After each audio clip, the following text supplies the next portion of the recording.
सगळ्या बाजूने ती अडचणीत आली.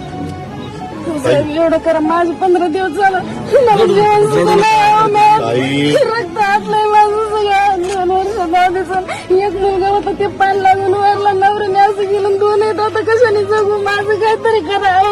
एक मिनिट, तुला त्याच्यामध्ये तुझे लाडक्या बहिणीचे तर पैसे महिन्याच्या महिन्याला येतील. आपण मग तसं गेलं, मला कोण घेतलं काय केलं काय की त्याला बी कळालं नाही. सगळं काय केलं मला काही कळत बी नाही. मोबाईल मधलं बँकेत घेतलं, पोस्टाच्या. माहिती बिहिती घ्या ना तिच्याकडनं. आणि बाकीच्यांचे पण 5-5 हजार रुपये इकडच्या बाजूला ज्यांचं नुकसान झालं त्यांना मिळतील, धान्य मिळेल. आणि नंतर देखील आम्ही तुम्हाला व्यवस्थित करू. भाकरीला पानसंग खाऊ गड्या, पाऊल थकलं नाही गड्या.